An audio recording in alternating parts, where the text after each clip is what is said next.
Livro do profeta Daniel, capítulo de número 6, versos de 1 a 9, diz assim a palavra de Deus.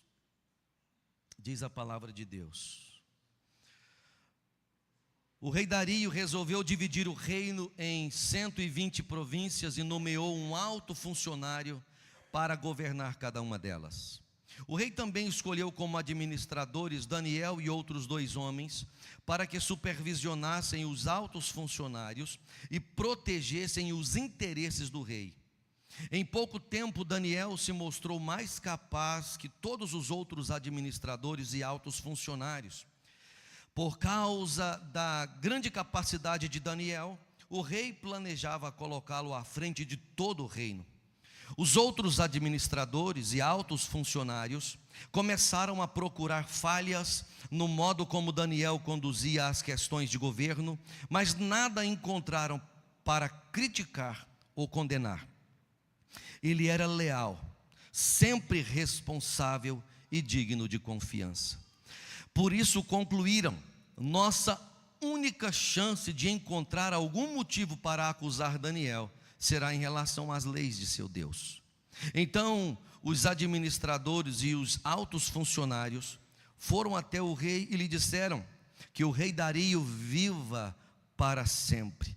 Nós, administradores, oficiais, altos funcionários, conselheiros e governadores, estamos todos de acordo que o rei deve decretar uma lei a ser cumprida rigorosamente.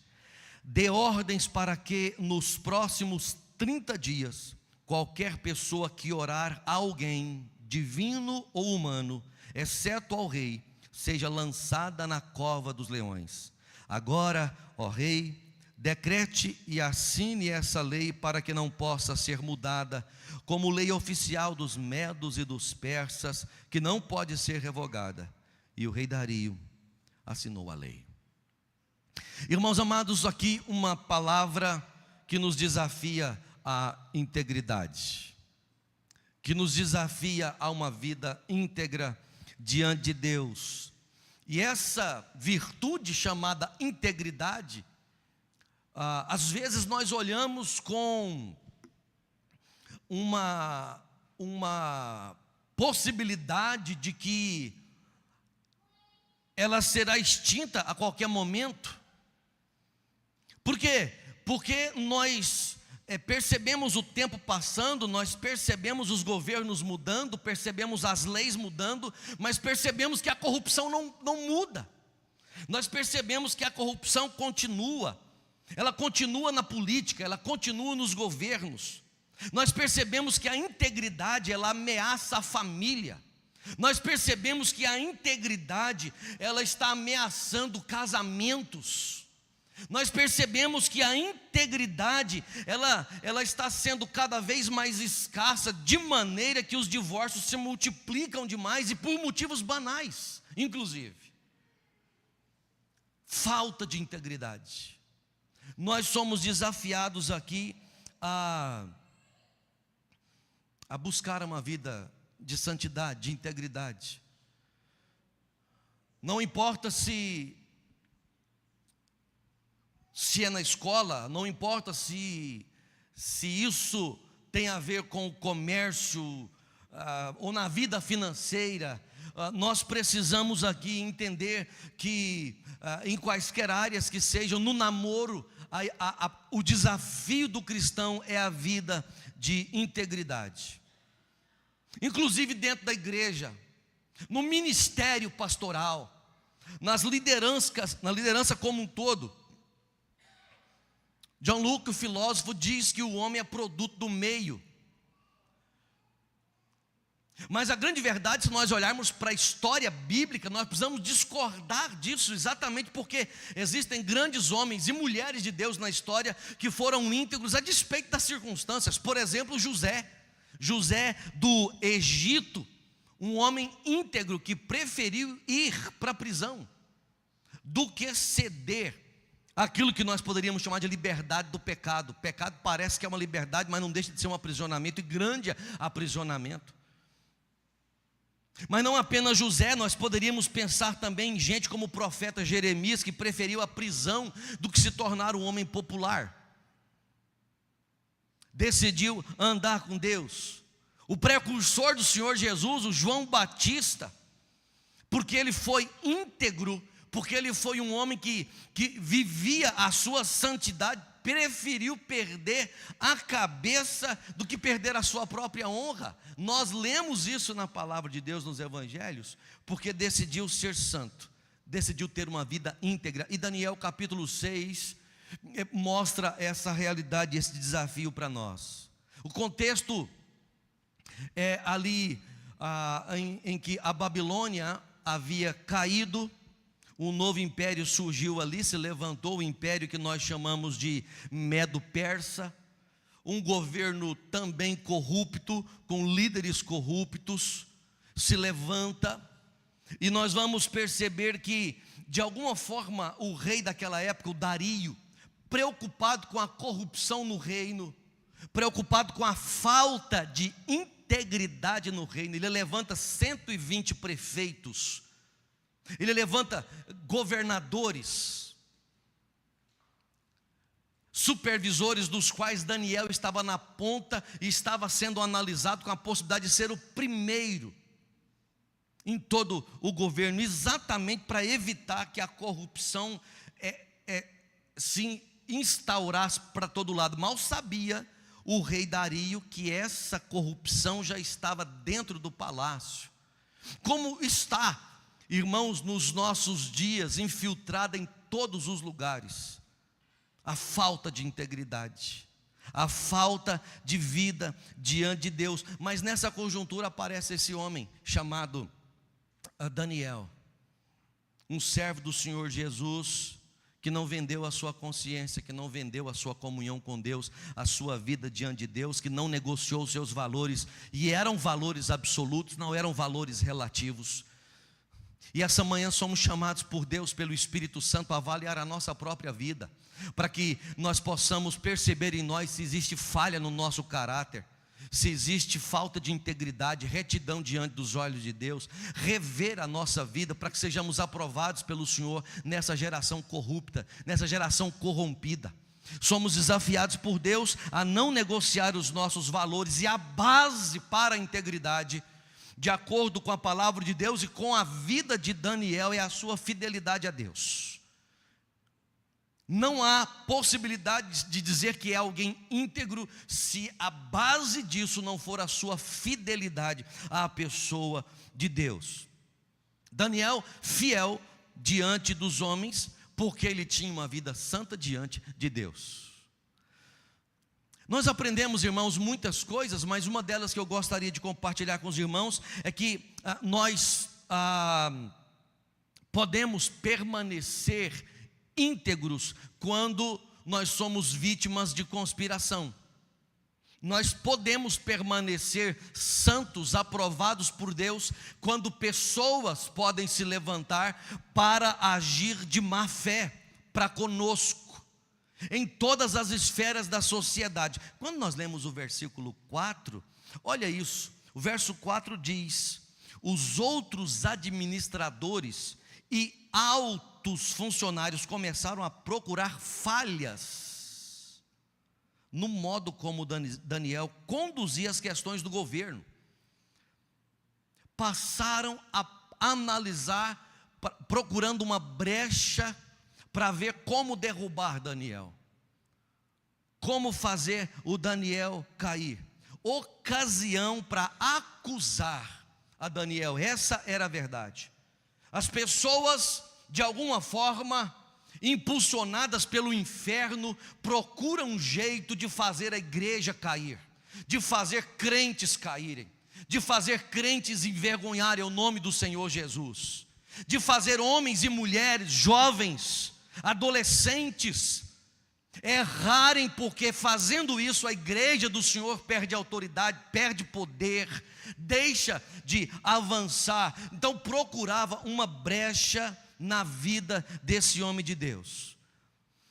Mas acontece que, olhando para o Daniel, nós aprendemos aqui que as circunstâncias adversas As tribulações, essas pressões, elas não mudaram as convicções de Daniel. Não mudaram.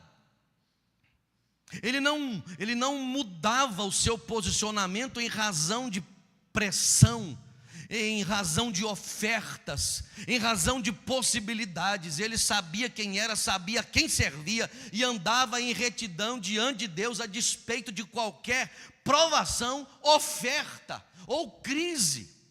Era um homem de Deus e nós somos desafiados a esse tipo de vida, irmãos amados.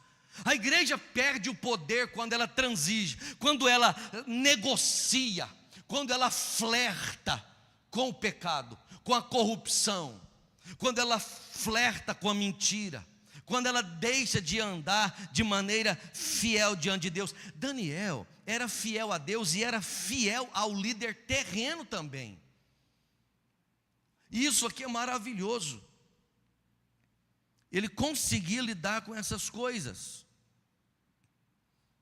No verso 5, as pessoas queriam matá-lo por causa da sua fidelidade a Deus. Olha o verso 5 aí.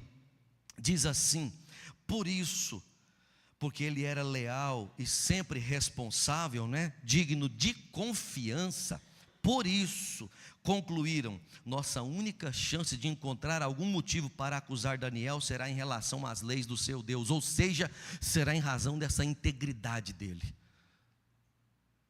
Tem uma coisa que ele não abre mão, é de adorar a Deus, é de ser fiel a Deus, é de andar com Deus. Se tem uma coisa que Daniel não deixa de fazer, é de ser crente. Passa-se os dias, ele continua amando o Senhor, ele continua lendo a Bíblia, ele continua participando dos cultos, ele continua valorizando a Deus, a despeito de qualquer coisa. Não tem outro jeito, porque no trabalho dele nós não encontramos falha. Ele é honesto com o nosso chefe. O homem é trabalhador, ele cumpre com as suas obrigações.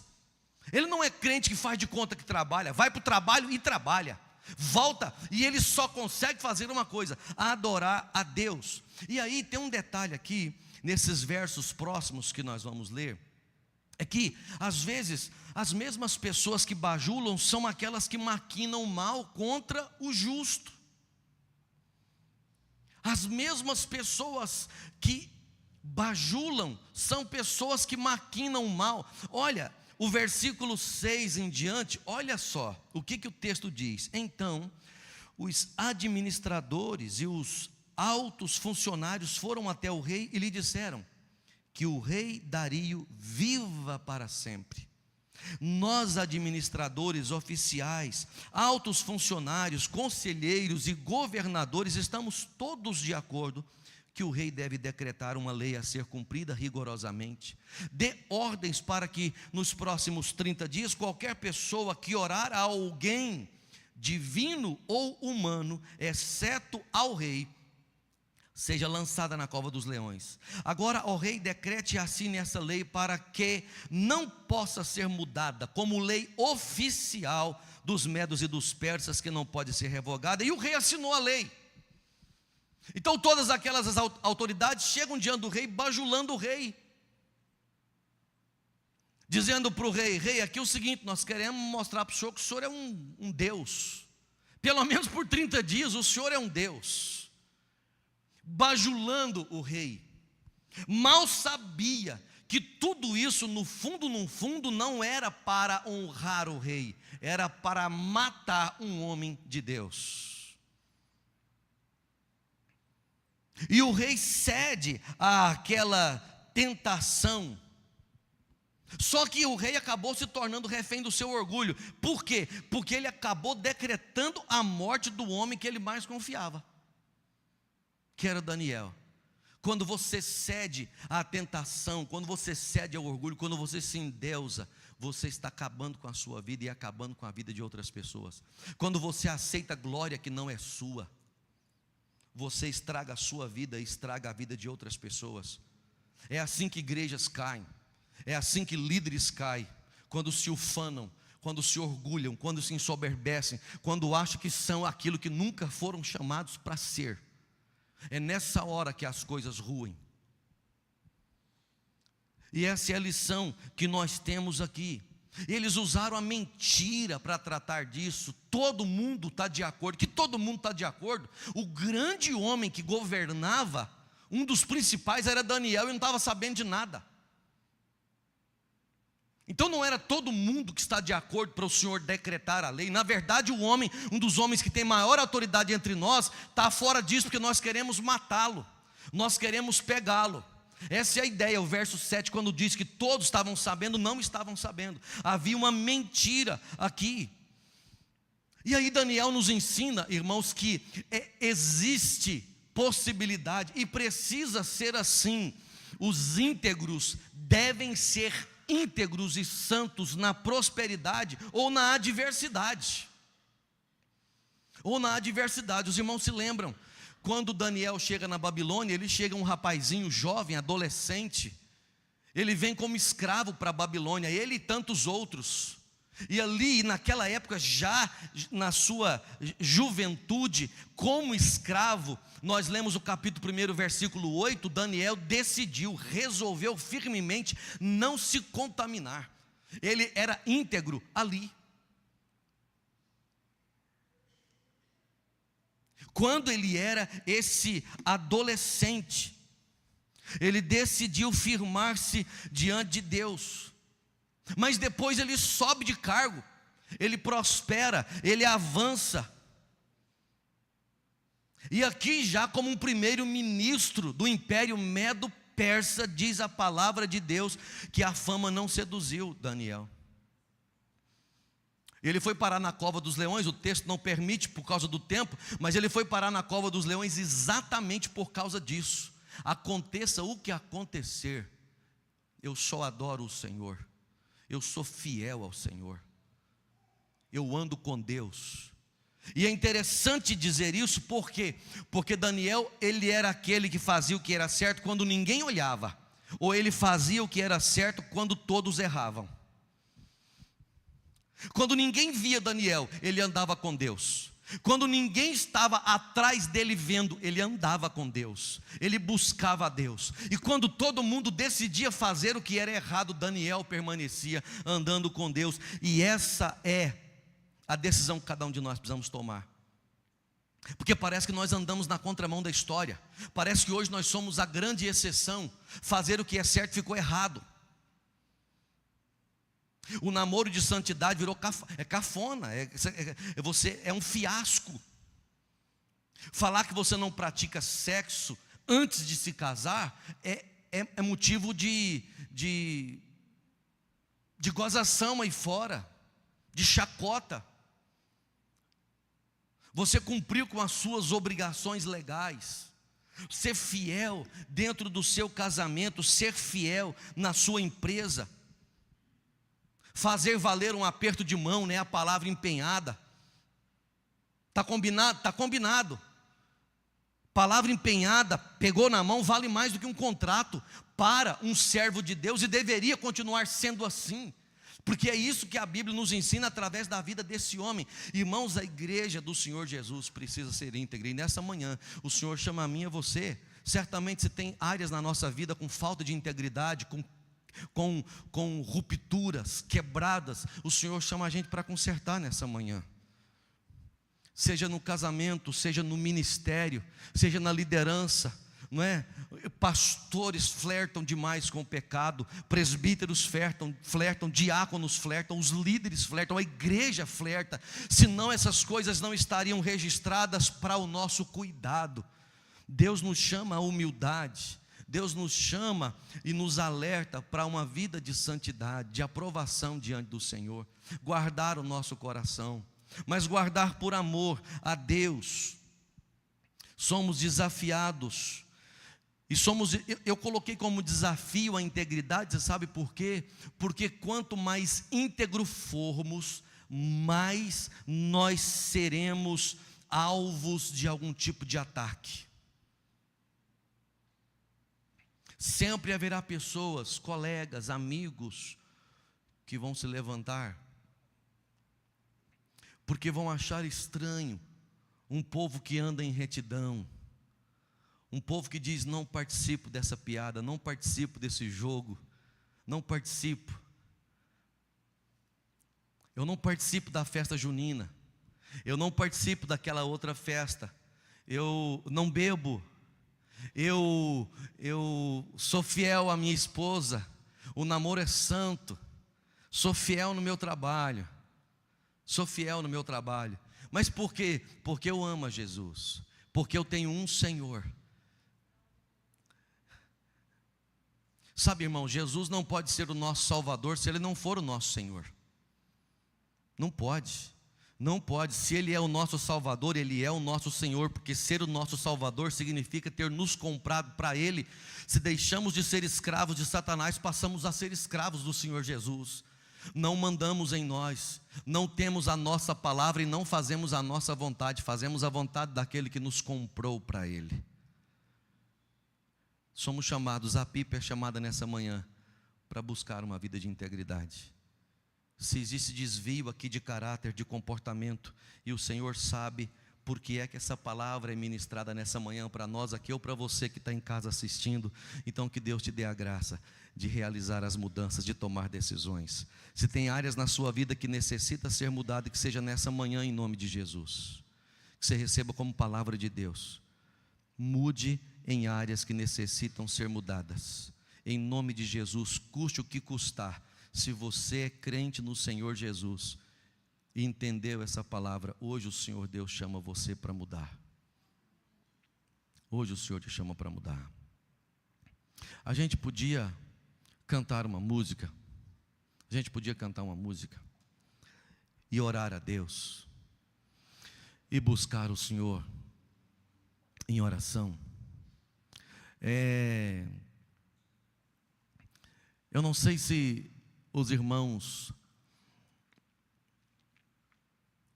entenderam no seu coração o que está acontecendo, mas eu gostaria de desafiar você, que entendeu e que foi tocado por essa palavra, que entendeu assim: Deus está trabalhando e fechando brechas na minha vida.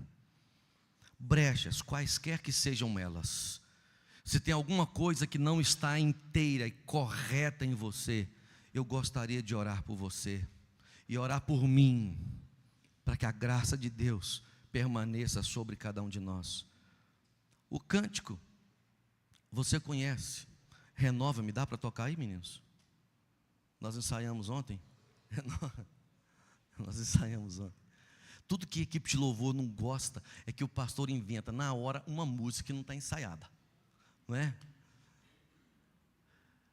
Pastor, Deus falou comigo e tem área na minha vida que eu gostaria muito que Ele mudasse, que Ele tratasse o meu coração para que eu fosse mais aprovado e mais abençoado. Nós vamos cantar. Enquanto nós cantamos, se for com você, eu queria que você tivesse a coragem de vir à frente, para nós orarmos, pedir ao Senhor para mudar a sua vida e te abençoar. Você pode ficar de pé? Peço ao Senhor para renovar a sua vida. Aleluia.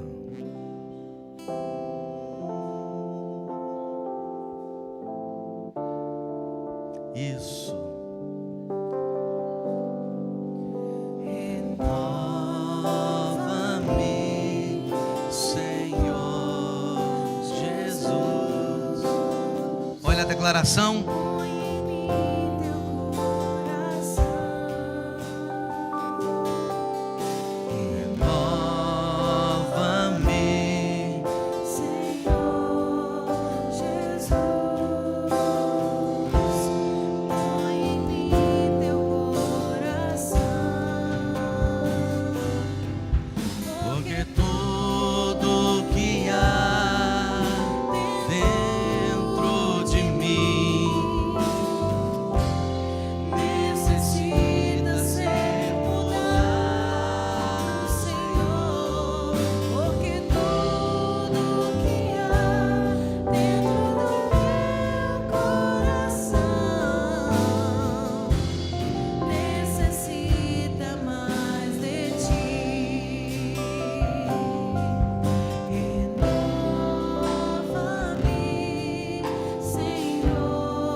Deus, não queremos ser iguais. Nos ajuda, Deus.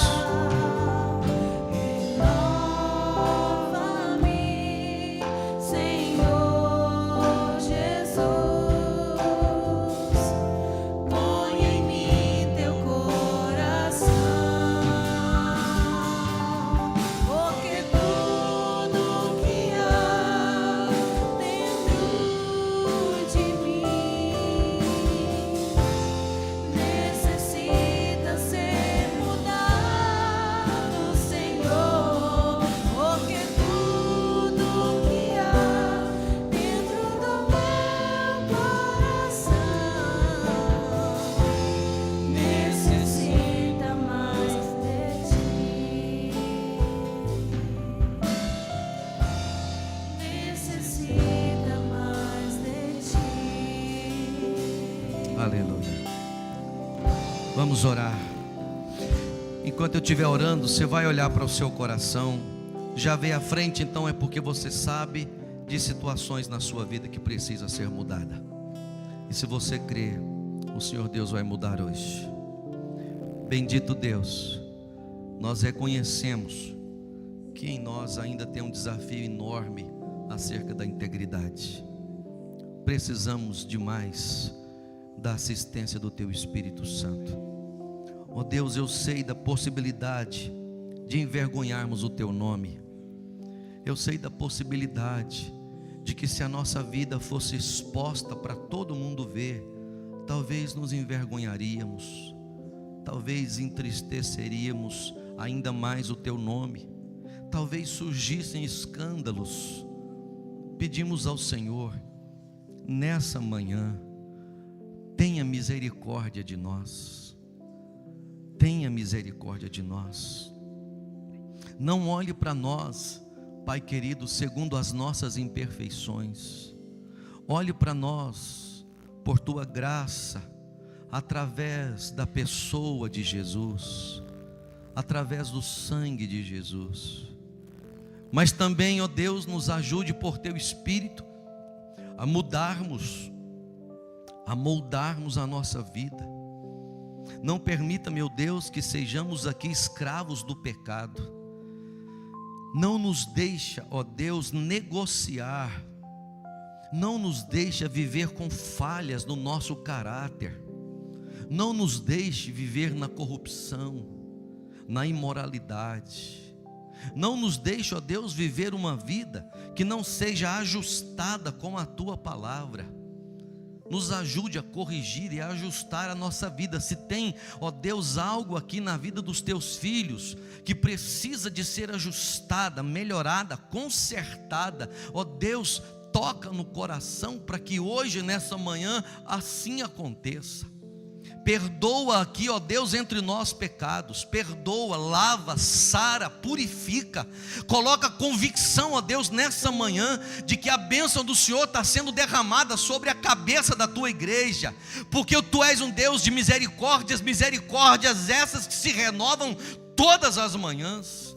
Que seja assim, ó Deus, recebamos do Senhor, ó Deus, toda a capacitação necessária para dizer não ao pecado, para dizer sim ao Senhor. Alimenta-nos poderosamente a fim de nos fazer saciados no Senhor, contentes no Senhor, satisfeitos no Senhor, com prazer na Tua presença.